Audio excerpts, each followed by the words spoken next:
Las principales colonias en América estuvieron bajo el dominio español, portugués y luego la anglosajón. La más extensa de las tres fue la española, que tras el encuentro con el continente en el siglo XV procedió a su sangrienta conquista. La corona española diezmó bestialmente a las civilizaciones originarias. Además impuso un reparto de la tierra y de los recursos en base a 3 virreinatos, el de Nueva España, el de Perú y el de la Nueva Granada, con la posterior creación de un cuarto, el virreinato del Río de la Plata. Todos eran controlados desde España. Se les imponía una serie de restricciones comerciales y políticas que aseguraba la primacía de la sociedad europea. Las colonias hispanas estuvieron sometidas al control europeo hasta el siglo XIX, en el que se produjeron las guerras de la independencia y se crearon las repúblicas latinoamericanas.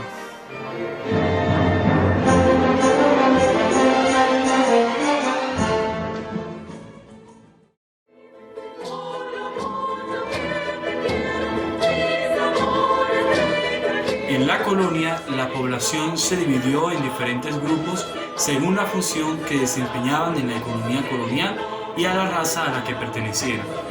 De esta manera encontramos a los españoles como la clase dominante, no solamente por tener en sus manos la economía, sino también el poder político, ya que solo ellos tuvieron acceso a los cargos públicos que se establecieron en las colonias.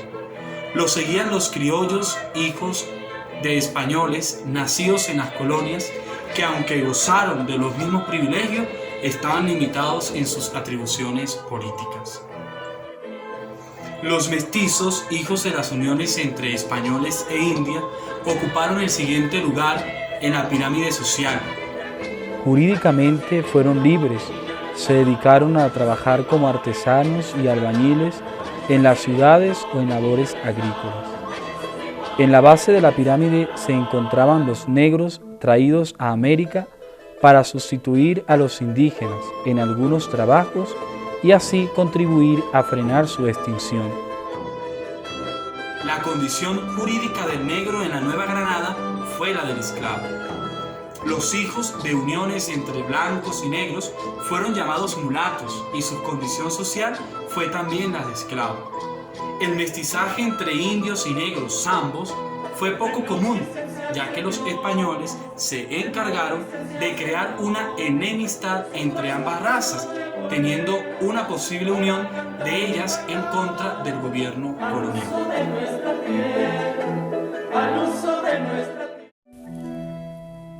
Hay que destacar que este dominio español condujo este poder a una terrible y sangrienta conquista, donde la corona española fue la clave que la condujo a la primacía de la sociedad europea, siendo los virreinatos controlados por los llamados diezmos españoles. Dentro de la época colonial, no podemos hablar de una conciencia de un concepto de educación. Habían unas nociones, pero según Pilar Gonzalo Aispuru, la educación era una especie de evangelización que tenía por objetivo la evangelización de los indios, que llevaba consigo a imponer las costumbres propias de la cultura occidental cristiana. A medida que la sociedad se hizo más compleja, ese objetivo de educación que tenían los religiosos se convirtió en un regulador de orden social que a lo largo de los 300 años de vida colonial fue enseñarles a los indios que donde se nacía no se podía surgir más, porque eso dependía ya de la providencia. Este fin fue liderado por los religiosos en cierta parte, pero ellos se valieron de predicaciones, de la enseñanza de la Biblia, de los mandamientos e incluso de pinturas, teatro e intérpretes. La educación era pues selectiva, como correspondía a una educación, a una sociedad jerarquizada, y las posibilidades de superación estaban determinadas por el nacimiento más que por las propias capacidades de cada uno.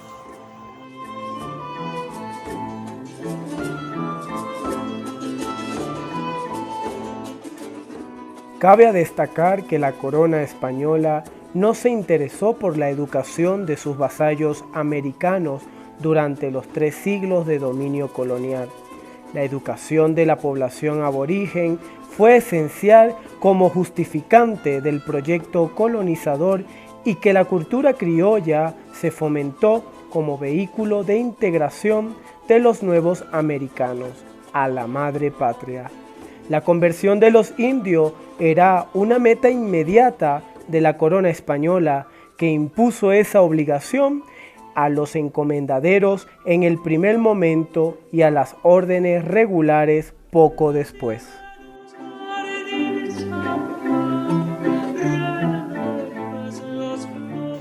La escuela era un cuarto en una vivienda del maestro. También los maestros y los alumnos se reunían en algunas salas de las casas que alquilaban. Durante esta época no se acostumbraba a construir un edificio para lo que según se llamaba escuela.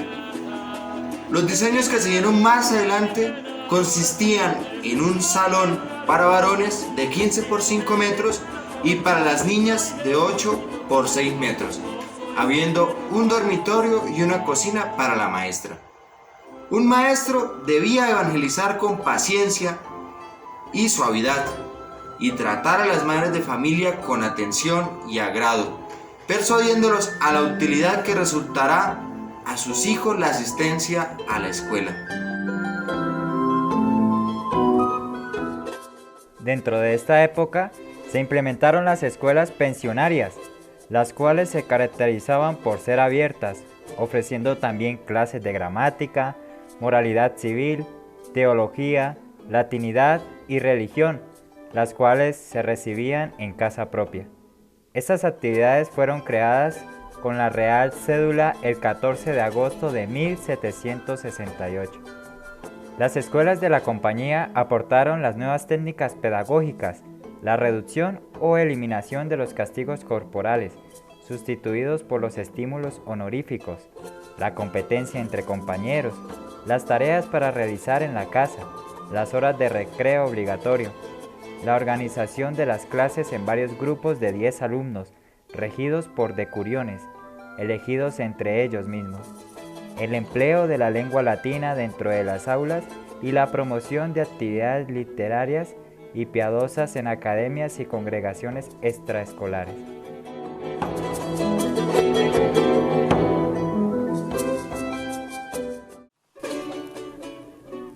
También hay que dejar claro que para hablar de esta época, hablar de un concepto de educación no sería posible, pero en concreto podemos referir que la evangelización de esos tiempos cumplía a mediano plazo con el objetivo de educar en lo básico.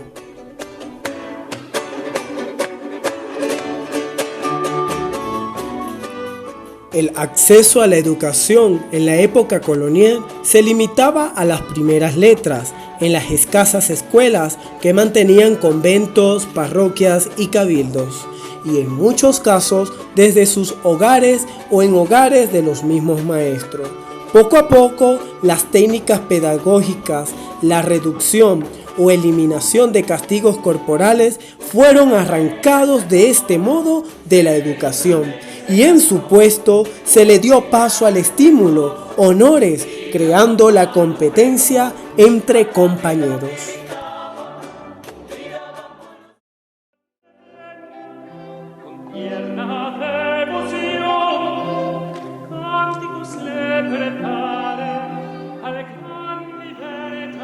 La Compañía de Jesús, más conocidos como los jesuitas, llegaron a Cartagena, Colombia, el 8 de mayo de 1589, y su primera fundación fue en el año 1604. Estamos hablando del Colegio Mayor de San Bartolomé, el cual se fundó el 27 de septiembre de ese mismo año. Al año siguiente, el 1 de enero de 1605, se inauguró el colegio con 70 estudiantes. En dicha institución se enseñaban la gramática, las letras, la lengua chibcha y las ciencias físicas. Vino después de esto la Universidad Javeriana, que abrió sus puertas en el año 1622. El plan de estudios de esta universidad comprendían las humanidades, la filosofía, la teología y la medicina. Esta se enseñó por primera vez en la Nueva Granada. Además de los señalados anteriormente, la Compañía de Jesús también fundó colegios en la ciudad de Santa Fe de Antioquia, en Buga, en Pamplona, en Panamá, en Pasto, en Popayán, en Tunja, en Barranquilla, en Bucaramanga y en Ocaña. En aquellos colegios existían dos clases de alumnos. Por un lado tenemos los seminaristas, los cuales eran los hijos de legisladores españoles, y por otro lado también tenemos a los demás estudiantes que pagaban ellos mismos su pensión. La enseñanza de los jesuitas viene en base a la pedagogía de San Ignacio de Loyola, plasmada en sus constituciones, especialmente en el numeral número 4. Estas constituciones se tenían pensadas para muchachos de 10 a 15 años. Sin embargo, San Ignacio de Loyola se preocupaba bastante por la formación de los seminaristas, aceptando asimismo a estudiantes externos.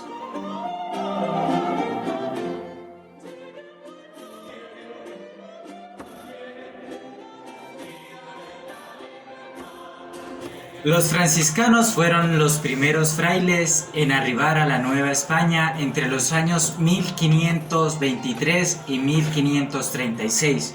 Su preocupación principal fue la de evangelizar a los nativos de estos nuevos territorios. Fueron los primeros que se interesaron por introducir un nuevo conocimiento.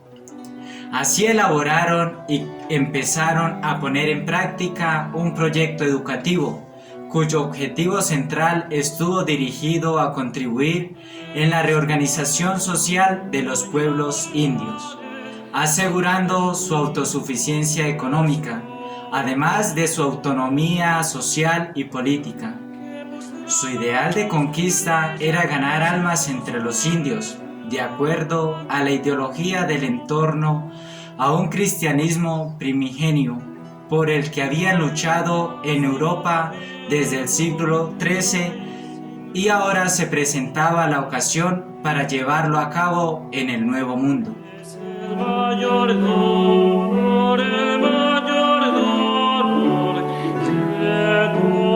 Los franciscanos pensaron que en la Nueva España se tenían las condiciones óptimas de las que carecieron en Europa para construir su utopía social con rasgos milenaristas, como siempre habían aspirado. Tomaron como centro de operaciones la ciudad de Texcoco, en el actual Estado de México, por ser el primer lugar a donde llegaron los tres primeros franciscanos, Pedro de Gante, Juan de Tecto y Juan de Ahora, quienes no esperaron el permiso papal.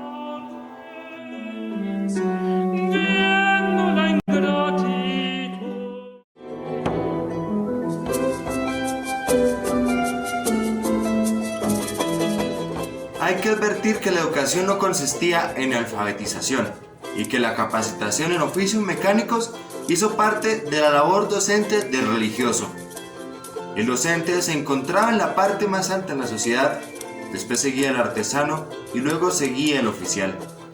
El aprendiz que se hallaba en las primeras etapas de la familiarización con la labor.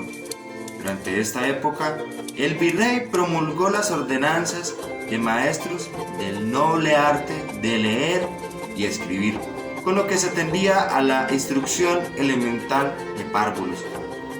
Las ordenanzas de maestros determinaban la obligación de enseñar a los niños el catecismo, la lectura, varios tipos de escritura y cuentas de aritmética. También advertían a las amigas o maestras de niñas que no podrían recibir en sus escuelas a niños varones de ninguna edad.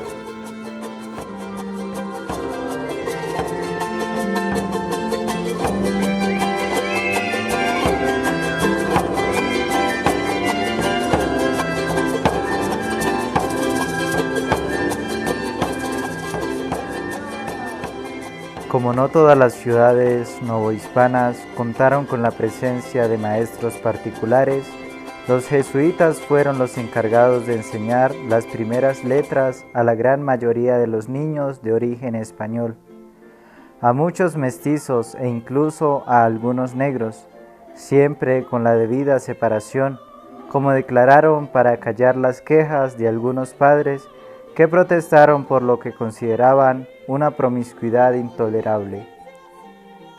Los que tenían posibilidades económicas podían pagar un maestro particular, y los que acreditaban una decorosa posición familiar y social eran admitidos en las escuelas de la compañía. Para los demás quedaba la marginación y la universal escuela de las trampas y de la astucia en las calles de las ciudades.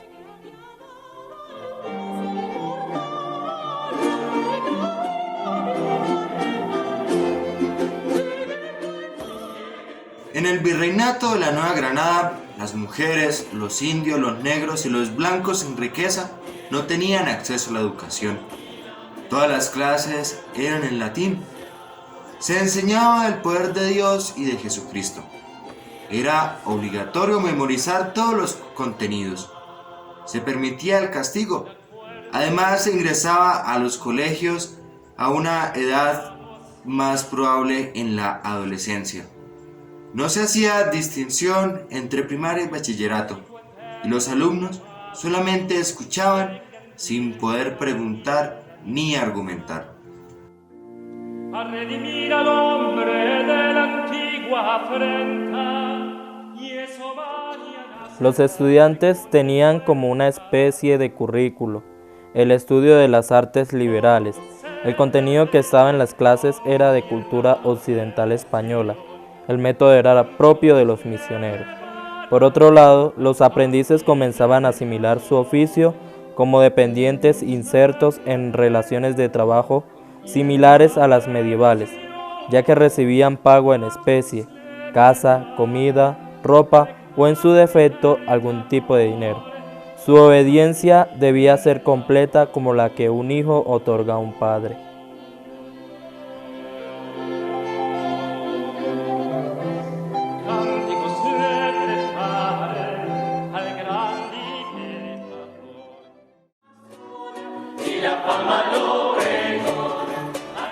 Ya llegando a este punto, debemos resaltar y hacer énfasis en que esta época estaba impregnada del sectarismo. Esto en base a que mujeres, indios, negros y blancos sin posición económica no tenían privilegio a la educación.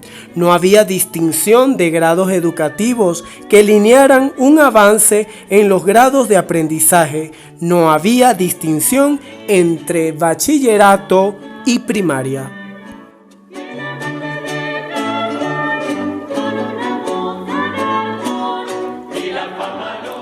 Las artes y letras formaban una especie de currículo, el cual su forma o pedagogía era proveniente de los mismos misioneros. Esto ubicando a los aprendices como dependientes, luego de este aprendizaje que les ameritaba, por decirlo así, un pago por insertarse en estos trabajos similares a los medievales.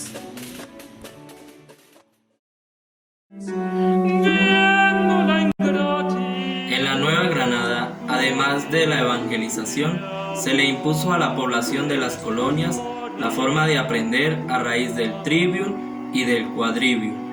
El trivium o 3 vías, esta forma de enseñar contenía las artes de la elocuencia, la gramática, la retórica y la dialéctica, lo que hoy podríamos considerar como las humanidades. La gramática estudiaba el uso adecuado de la lengua, el cómo hablar y escribir correctamente. La dialéctica es la ciencia del pensamiento correcto, se encargaba del razonamiento y de la búsqueda de la verdad. La retórica era la expresión del lenguaje en su más bella manifestación. Por tanto, está muy relacionada con la literatura. Las disciplinas del trivium equipaban al estudiante con las herramientas intelectuales para poder aprender por sí mismo. Por eso se impartían antes que el quadrivium. El quadrivium o las 4 vías o caminos, esta forma de enseñar agrupaba las ciencias relacionadas con los números y el espacio, la aritmética, la geometría, la astronomía y la música. La aritmética es el estudio de los números, la geometría vendría siendo el estudio del espacio y la astronomía el estudio de los astros o del espacio en movimiento y la música el estudio de los cantos y de las matemáticas en movimiento.